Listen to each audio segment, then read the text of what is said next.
le verdict de culpabilité de Bolsonaro. Quelles conséquences pour les relations entre les États-Unis et le Brésil? Le président américain Donald Trump a qualifié le procès de l'ancien président pour tentative de coup d'État de chasse aux sorcières. L'ancien président brésilien Jair Bolsonaro a été reconnu coupable d'avoir tenté un coup d'État afin de se maintenir au pouvoir après sa défaite aux élections de 2022.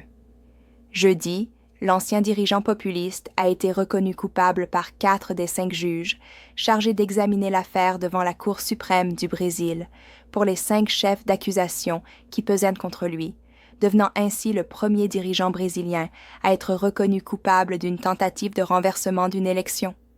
Assigné à résidence avant le verdict, il a désormais été condamné à plus de 27 ans de prison.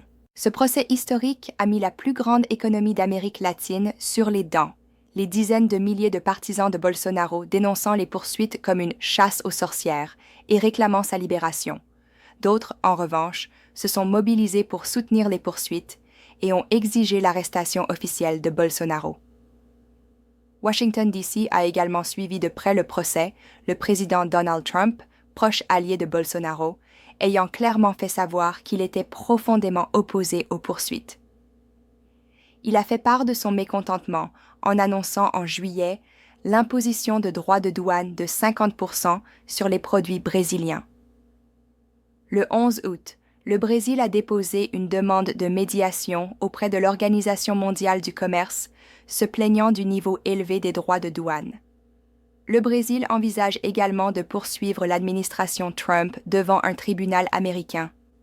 4 des 5 juges de la Cour suprême qui ont entendu l'affaire ont soutenu le verdict de culpabilité.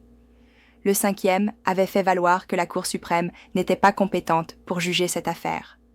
Bolsonaro a été jugé pour les chefs d'accusation suivants, pourquoi il écope de 27 ans de prison.